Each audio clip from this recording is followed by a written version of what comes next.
Good morning, Flosstube. It's Pam, stitching between the lines. It's Sunday, April 3rd, 2022. The year is ticking away. I always try to get my, regular Flosstube done right around the first of the month because I tend to change what I'm working on the first of the month. I didn't this year, and I forgot a project over there, so I'm gonna go get it. It's not time for it quite yet, but I have things on all sides of me, and I forgot to get that one. It will be my upcoming whip. So hold on, look at the quilt.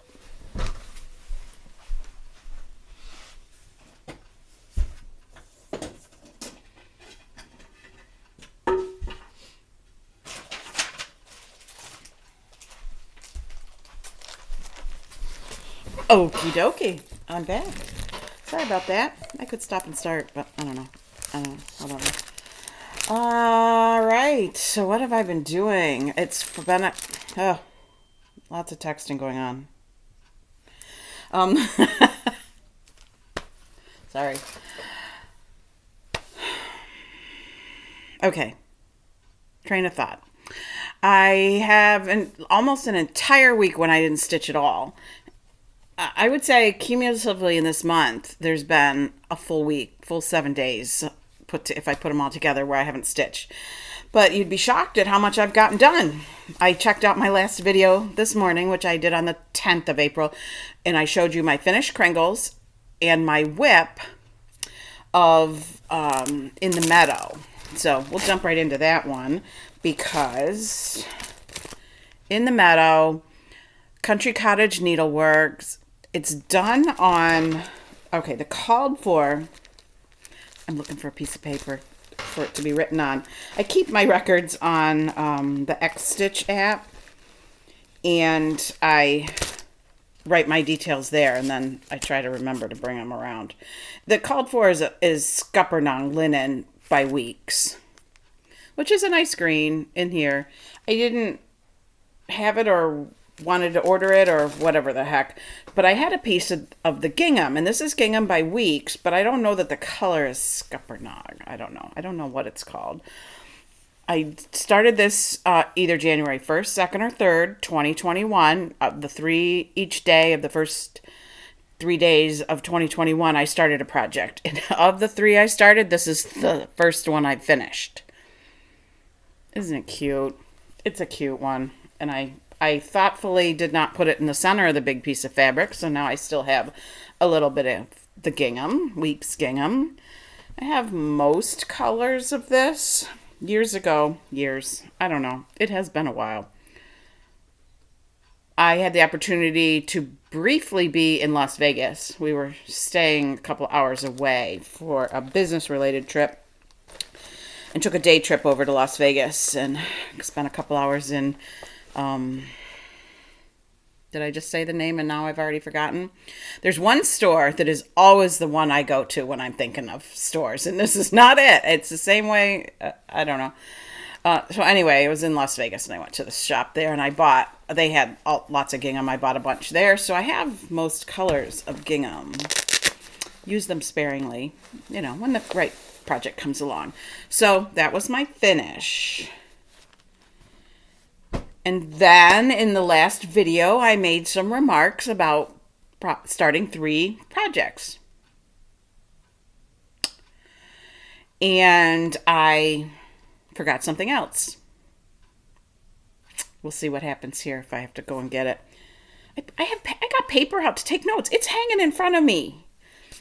And I still forgot to get a picture off the wall I was going to bring. Because I was talking about the things I wanted to start. And I talked about starting, I didn't have a prairie schooler in the works, so in my searching, I ran across Waxing Moon Designs August. And they were a little bit reminiscent of Prairie Schoolers, the monthly ones. And it was all basically ready to go.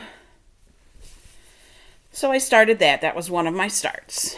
Yeah, it's a bit wrinkly. I had to order a few threads for it. I started in the middle. Then I went down and starting to get the border done to make sure that all meets up. And I did the the band at the bottom. So the next band up, that's a crazy amount of stitching that I'm not really excited about. All the grass. Even this one's a lot of stitching with not a lot of, picture inside the stitching. I got that done. Put her little boots. Those are her little boots. So that's underway. And what I wanted to get was show you the January picture. That's the only other one I've done of the Waxing Moon Design monthly pieces. So I'm going to run and get that. And if it seems like I'm gone a long time, I'll edit that out. So hang on a second.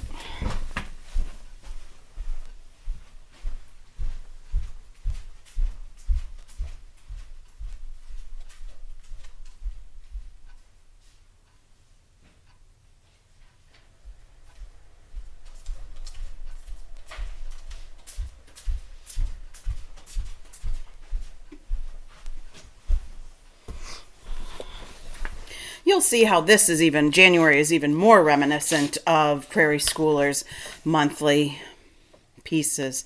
Isn't that beautiful? I can't read the date backwards. I did this back in 2014, so 8 years ago. I loved working on it. Every little bit of it. Every little bit. Something about a person on a sleigh or, going sled riding. I always liked that. In my childhood, we went sled riding all the time, always, wherever we lived.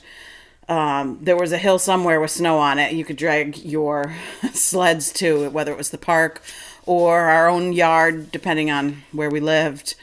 Or a friend of mine's, in one place we lived, had a huge hill behind her house that like the whole town went to sled ride. One place I lived, there was an enormous hill. Enormous, not a mountain, but it was big, that you drove to, and people would walk around behind the structure that was there and sled ride down it. But man, that was one of those ones where you got the workout going back up. That was a day outing, like somebody had to drive you there. And so anyway, I always enjoy seeing the sled riders in a cross stitch picture. So anyway, back to what I was going to start. What I talked about starting. This was August. Let's just zipper it up. And the other one I wanted to start was one of my Cute Patterns by Maria, whose name really is, that's her Etsy shop, Cute Patterns by Maria. I talked about it before. She's a Ukrainian designer, and I had reached out and messaged with her. This was in, obviously about a month ago, discussing, if we purchased from her on Etsy, did she get the money? That was my key thing, knowing the uncertainty of what was going on, the volatility of things in the Ukraine. And she assured me that she did and would continue to. So she's fabulous pattern. So I showed last time 3 that I had purchased as downloads, and this one, Holiday in a Bottle, was the one I was going to start. I say was as if I didn't start it. I did start it. It's just a pathetic little start. The reason for it being a pathetic little start is the other start I had. So this is a little bit of the tree on top of that car. So it is barely noteworthy, but I started it. It grew my whips. Not that I was craving to do that, but I was looking to make have a few starts. So what I talked about starting was Praiseworthy Stitches, Winter at Sugar Hill. And let's look at the picture for a minute. Beautiful. It speaks to me. I remember when this came out, looking at it at market, like online, and just saying, you're crazy, don't do it. I think it was the same time that I bought another name that always escapes me, the Liberty, Leela Designs, Oh, the one with the big, the Liberty Bell and all that. That's huge. So I just limited myself to one mammoth purchase. And anyway, with knowing I wanted to start this, well, I bought it and planned to start it. I had been working away. See all my notes? Look at all the notes on the back of this as to purchasing things, what I still need. There was an embellishment kit that I got from one store, only they were out of things. So I have worked my way through. I think I'm still missing the Mill Hill beads, but I'm not so worried about those at this point. When there's this many skeins, like, do I have them? Do I have one? I need two, so do I have them? Who did I order them from? I mean, this was some work. I had, I think, at least 3 stores, if not a fourth, I ordered them from. Plus, I went to my two main LNSs and got what I could. The one, it needs like 10 skeins of snowflake from Sampler Threads. So, you might get 4 or 5 at one store, or 3 or 2 or 1 or whatever. So, anyway, this is a long way to work up to why this is not a start. My husband was traveling and it was gone for 4 days, 5 days, something like that. So this is when this little starting frenzy was going on. And I thought I would have the whole weekend, like 3 solid days of good stitching time to give this guy a good start. So I've talked before about my piece of fabric. I got the called for Picture This Plus, but it was I got it at Hobby House, and it was a pre-cut, so it wasn't yardage. They could cut to the exact specifications, but Picture This Plus is hard to get, and I didn't want to mess around. They had it in a baggie on the counter already cut, and it allows me 2 inches of border all the way around. So it's a very careful, make sure I start in the middle kind of situation. So I get it out. I find the middle of the pattern, which is roughly this tree. Somewhere, one of these, I think, like this tree. So the very, very, very, very, very first called for color, I'm looking in my bag to see if I even have it. I mean, I have it now. Is a color I don't have. It's a color not on that list. Isn't that crazy? This is one of 3 rings of floss. So it is not mentioned on the back. It's mentioned, where the symbols are and stuff. So, all right. So I'm defeated right off the bat with the right tree color, tree branch. So the tree has snow on it. Little, you can't really see it here. It has a little bit of maybe ice or snow on it. So I thought, well, I dare move up one stitch and start the next color that it calls for. Well, that happened to be a color that was blended, like with the filament. I'm not starting with that. I mean, come on, that would be insane. I'm not starting with that. The only thing insaner is starting on the snow in the middle of nowhere. I thought, I'll never even know which ways. It just wasn't happening. It just wasn't. I was not going to start right out with snow. So, anybody else doing this one? And you're buying your colors based on the back? Look inside. There's one missing. I don't remember the color name. You'd think I'd remember it. You'd think it would leave an impression. It had been floating all by itself in here, and I may have opened up the ring and put it in its alphabetical order.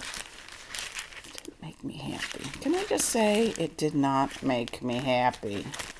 It was, I believe, I was trying to figure out what it was from here, but mostly, if you're doing this one, you just figure it out. It's not that hard to figure it out, but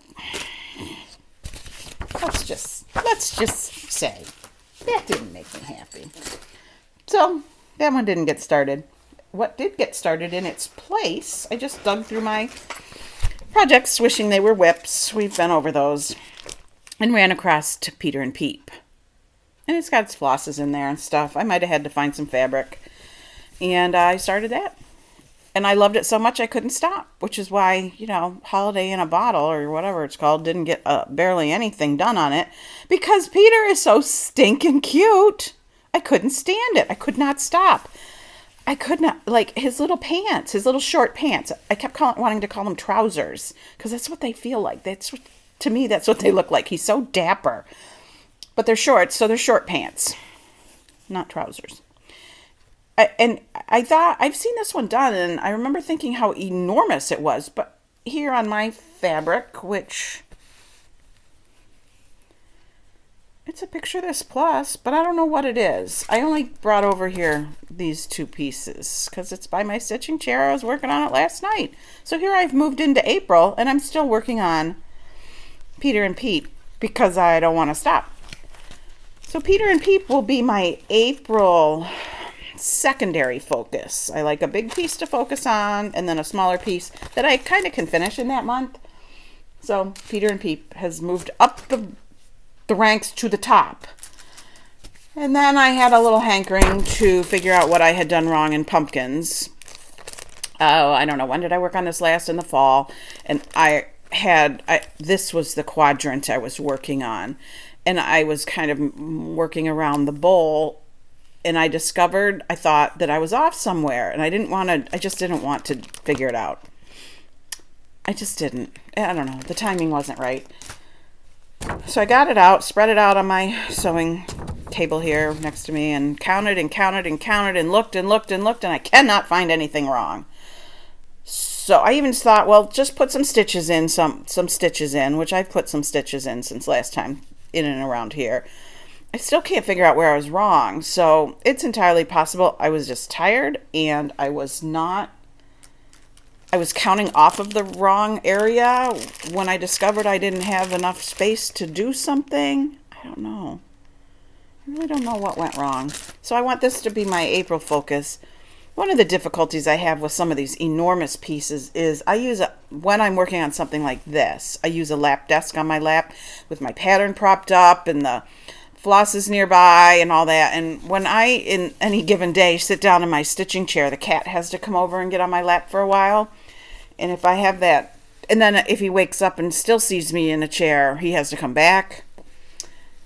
And if I'm, working on something like that, it's just it can be a big mess. So I just I'm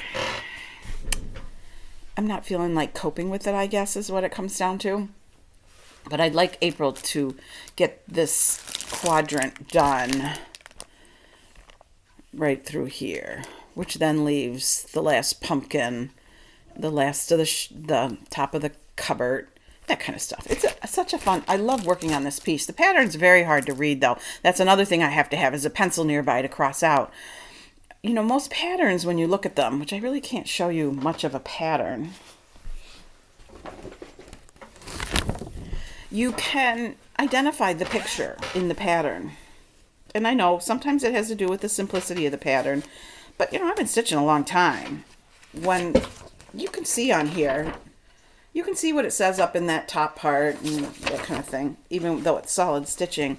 But this pattern, which I don't have with me, is it just looks like a mash of symbols. You don't know what's coming next, what's bordering what, until you pull out the thread and say, oh, that's going to be a little flower blooming. I don't know.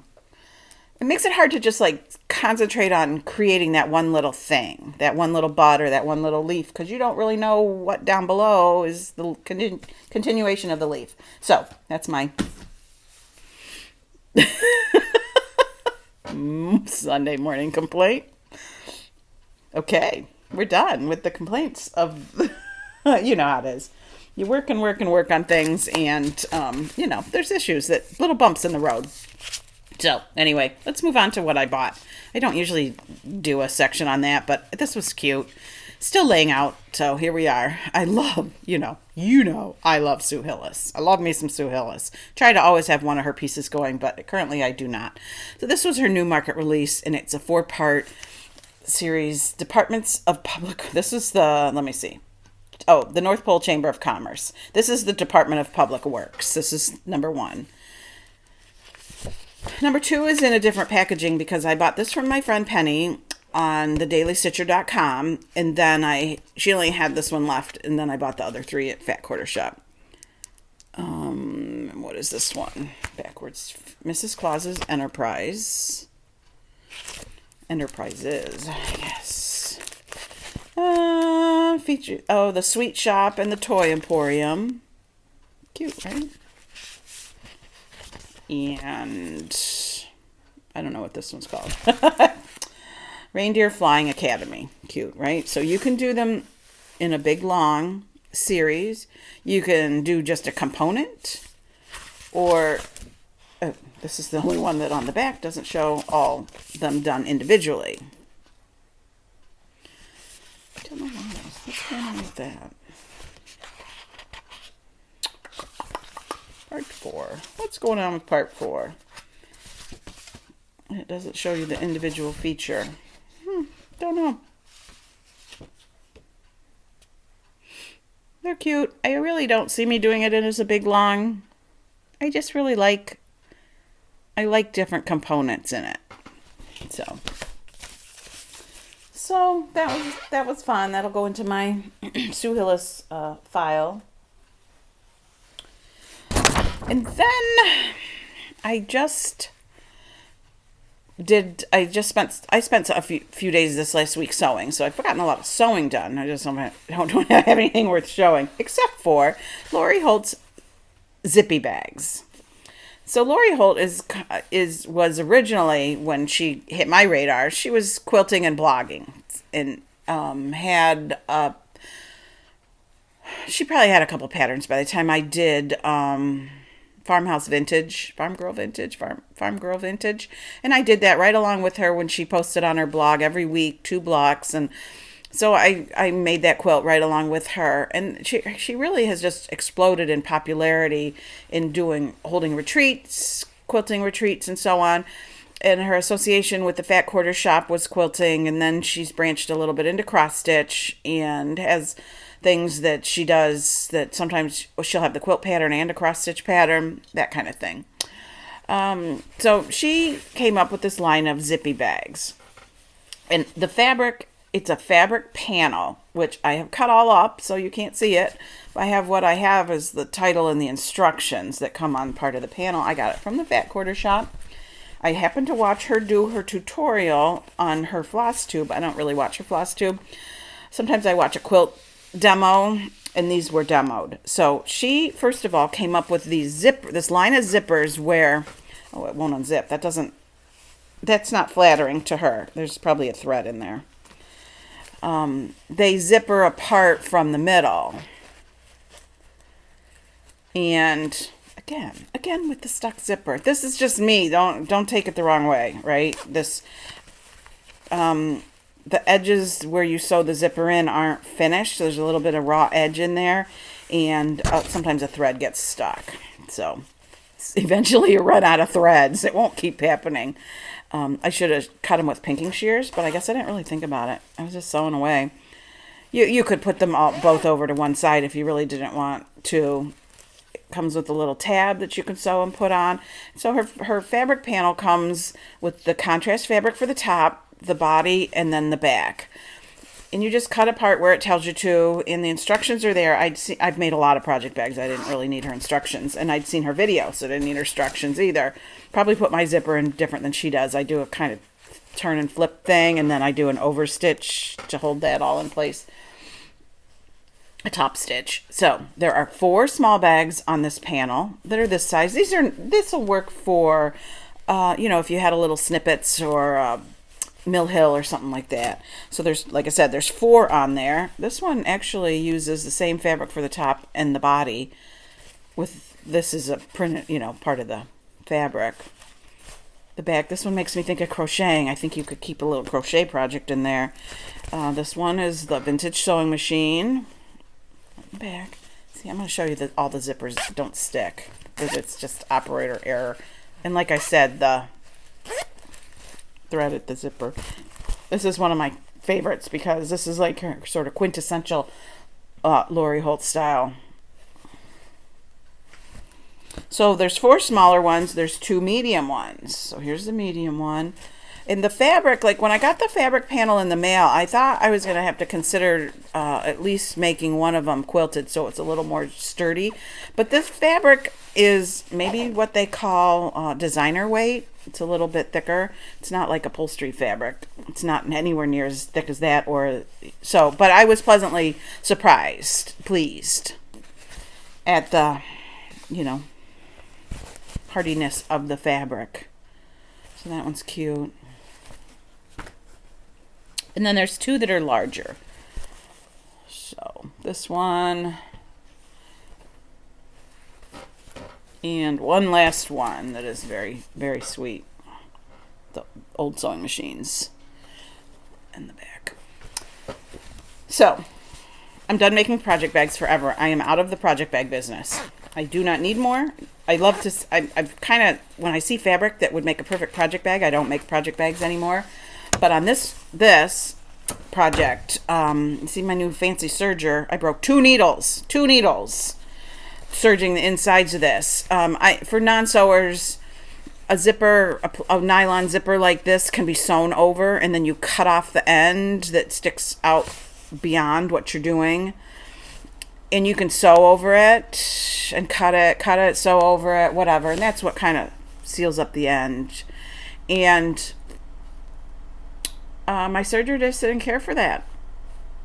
Nobody needs to write a comment and say I could use the zigzag on my machine. Once you've had a serger, you don't go back. Zigzagging is not what you're looking to do. So anyway, I have more project bags than I need forever. So, but I made them. They're cute. That was what it came down to. Throwing the instructions away. I have a pattern I like for making the project bags that are the style that I like. And it's the same exact way of doing it, which is one reason why I didn't need to read any instructions. But I line mine and I quilt the back portion. Just gives it a little more heft. But like I said, that was a bit of sturdy fabric. But anyway, it's the same style of bag. It just wasn't pre-printed. I fussy cut this fabric to make the daisies along just the top portion. And whatever. We're all over it. We're all over the project bags, right? And on the theme of cross stitch, I did some FFOing. I know, don't gasp. I should have warned you not to be taking a drink of your coffee. I'm kind of tired of the mess that's piled up all over, which there's a lot of mess. There's quilt projects in all phases of completion, and it's just a mess. They get big after a while, right? Take up a lot of space. So the first FFO I have is Hands-On Designs Life Needs More Chocolate Bunnies, which I finished this in February. And I finished it as a flat fold, and it came out very cute. I did variegated threads. I knew I had some fabric somewhere that had carrots on it, and I couldn't find it. I divided my fabric all up by colors, so in all their little individual cubbies is, greens and whatever. And I couldn't remember what the background fabric was for the carrots. Well, I found it, of course, after this was done. So I have made many a flat folds. I did pop into Vanna's. This fabric is variegated, right? This is not a thing. This is not a wrinkle. This is not a misironed or misstretched or whatever. I popped into Vanna's video because I remembered when I watched it once before that she had some tip that I couldn't remember what it was. I'm like, I remember watching her, seeing it, and thinking, oh, I should make sure I see that. So anyway, I went back and watched it. And I have the Judy Odell book, and that's where I've done my flat folds from. But Vanna talked about pulling, how very tight to pull this top so that everything stays together. And I paid close attention to that portion, and I also did my cording placement with just a knot at the top and everything from watching her cording instructions, and it came out really nice. She talked about using, I think, one more strand of the DMC to make her cording the sort of dimension she liked, and because I was using entire things left of DMC, I'm not sure I had enough to make the pull one more 6-ply length. But I can see, like, when it comes to the corners, which everything turned the corner beautifully, but it just sort of loses some of its depth, I guess would be the word. I'm very pleased, very much, with the outcome. I like a flat fold, either done as a stand-up like this or just flat out done, so you can prop it somewhere, but having the back makes it, stand wherever I tell it to. So I did that, yay me. Then I was looking at all the other things laying around here, and in my cupboard where I sometimes buy like a picture frame or something that looks like it'll be cute someday for a finish, I saw this and pulled it out and I assembled this. So this was from, it doesn't tell me, I am going to guess Michael's. Michael's is the store I check their frame department more often than anywhere else. And pretty sure this bow is part of it, but I might be making a liar out of myself. No, I think that was part of it. And the greenery. What it is it's like a clipboard up under these greens to hold a photo.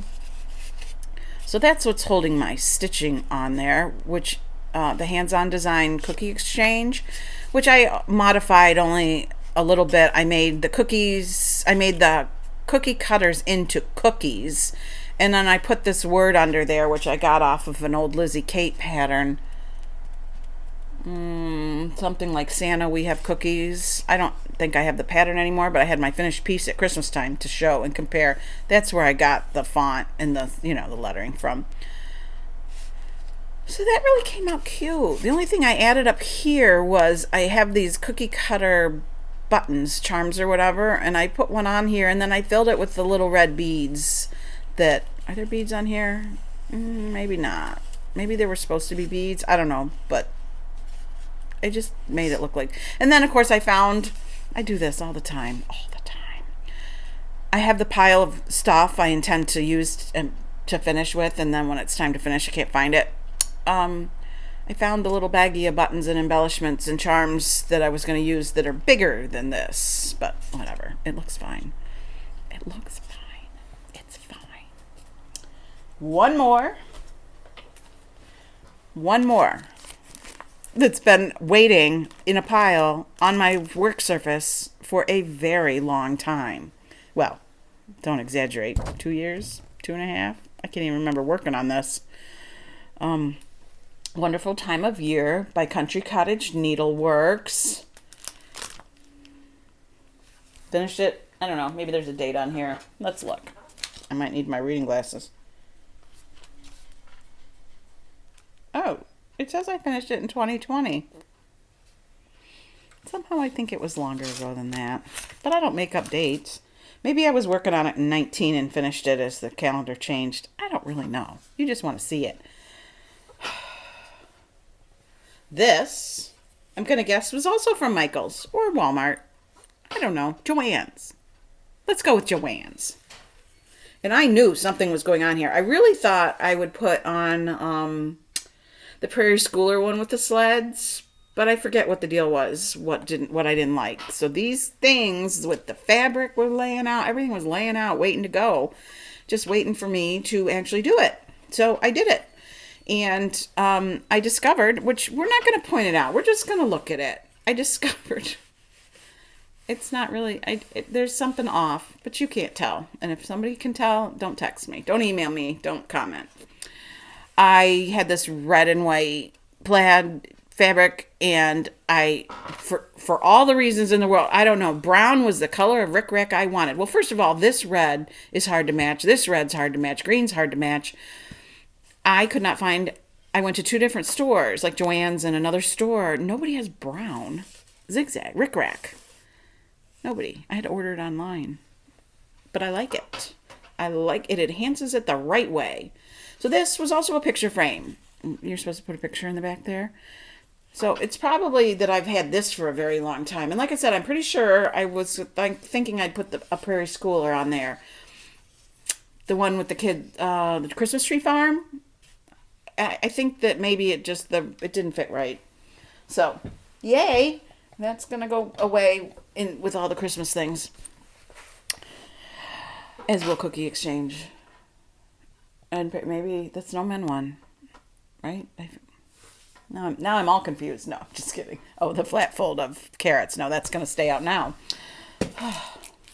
Somebody has to keep me on track. Somebody keep me on track. All right, what else? What else is going on? I've been reading, of course, always. Last time we spoke, I was reading Amor Towles' A Gentleman in Moscow. I think he's interviewed this morning on the Sunday morning show, or maybe it was yesterday on the Saturday morning show. Yeah, I think it was yesterday. Sorry, we missed it, but it's probably something you can Google. I was listening to the audio version of Gentleman in Moscow because I kind of felt bad, like that I couldn't focus on the book. And I read somewhere in one of the book groups I follow that the audio version was good.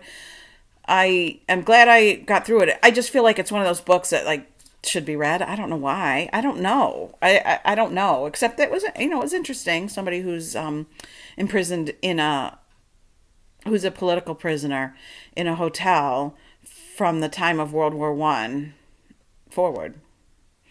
What I struggled with a little bit was that I feel like we didn't get to know anybody in depth. There was no depth to the characters. We didn't get inside their mind, like the struggles they were having mentally and emotionally, being imprisoned in a hotel. He actually had lived in the hotel, as was not uncommon, I guess, for writers and whatever. I don't know. Read something by Hemingway, you'll see. Or, about him. I shouldn't say by him, but some sort of biography. So I was like living in a hotel and there's other artists living in the hotel. Anyway, I digress. And the things that go on, it's just like, it's just stuff goes on. It's not like, I don't know. I guess I like a little more meat to my story. Not that it wasn't interesting. And it does pick up pace and some interesting things happen. But anyway, I don't know that I could recommend it or not. I'm not entirely sure. Excuse me. And then I read this, which I got at a book sale or something for 50 cents. Mother by Corin, oh dear, Zalkis. I don't even know. You're just going to have to look. This was quite interesting. It was a real, the mother's a real sociopath.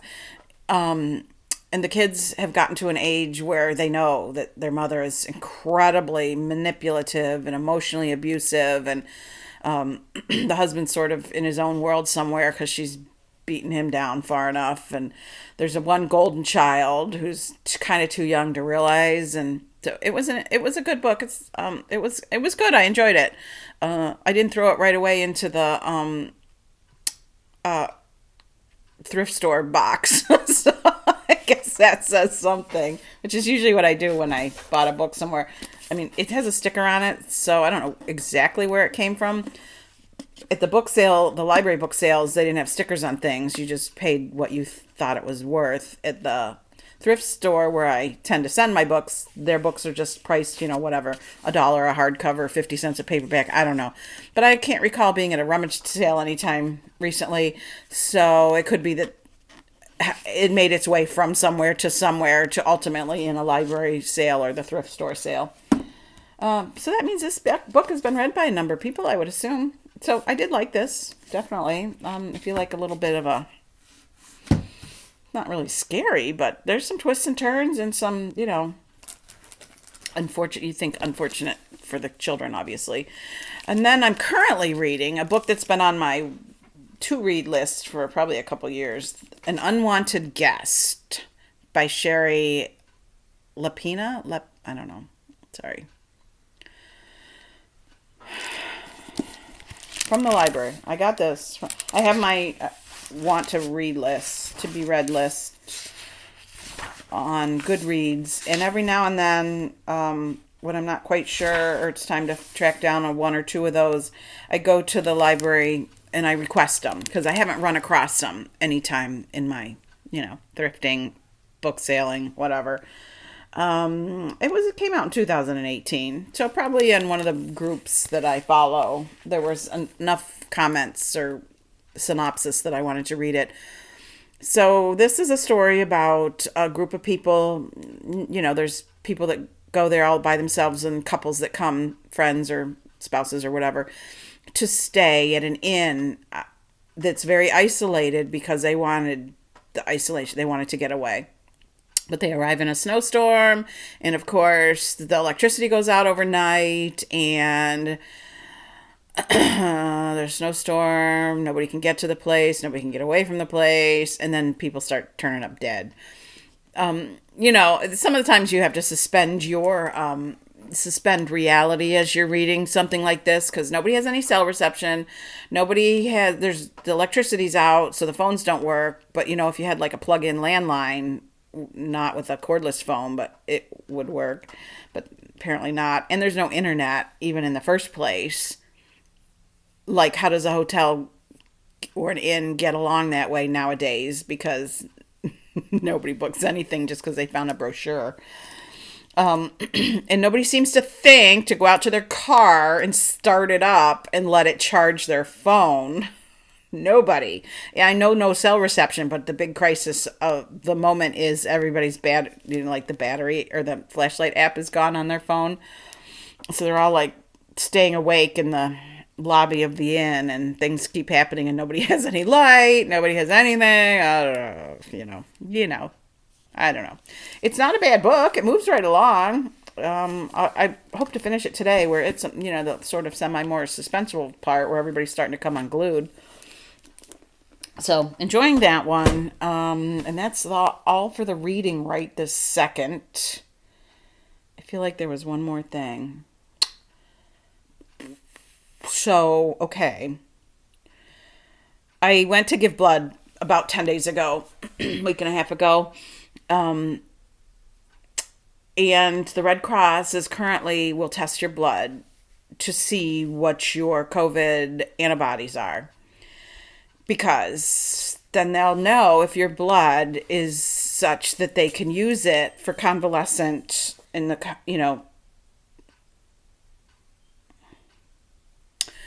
as the plasma or blood for the care of people who are sick with COVID. And there's 3 levels that they'll report back to you that you have. You either have no antibodies, or you have some, or you have so many that you could be, your blood and plasma could be used in the convalescent plasma in the treatment.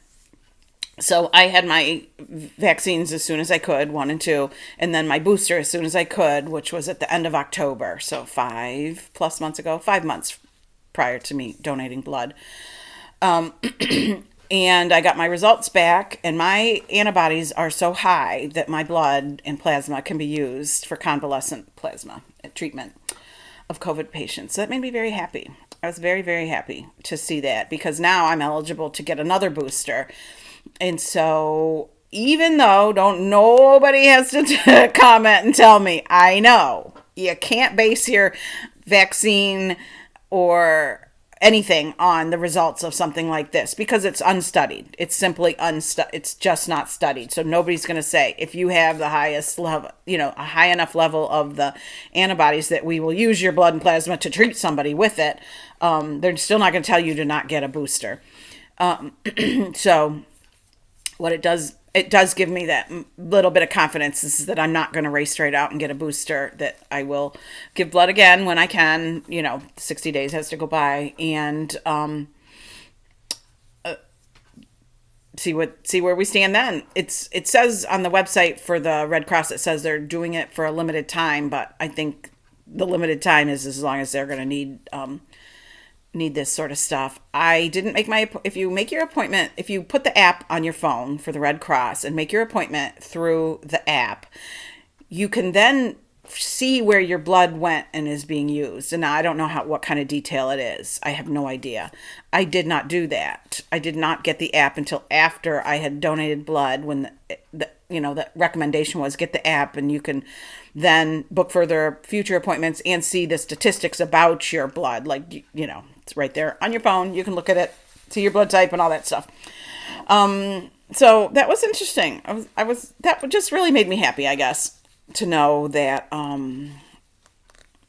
that could happen. What I don't know is, how common is it to have that much, that level of antibodies? As far as I know, I haven't had COVID. I know with the vaccine and all that, I could have had it and not known. But to think I'm 5 months post booster and still, showing that level of antibodies, is good news, right? It's good news. I have excellent iron in my blood too. That was the other thing. Like, wait, whoa, look at me. I have the highest, have high levels of normal, the highest, like, whatever. And so, again, yay. So there we are. All the things that are going on that we will talk about today. Gonna stitch. My husband is off helping one of my kids. Both my two of my kids actually, both the girls need a little bit of household help.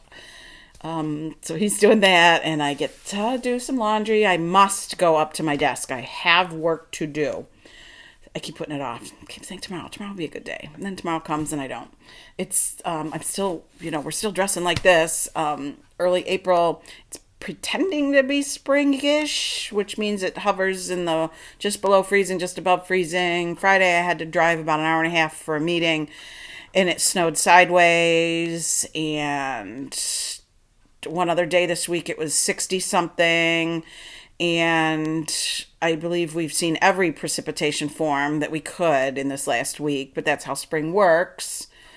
It is currently 37 degrees and cloudy, but it's chilly. There's no sun. It's definitely chilly. The house is chilly. But it's okay. It's a good day for stitching after I do my things that I'm obligated to do. So there we go. April's starting off with some great stitching plans and whatever else. Hope everybody has a good month, and we'll see you soon.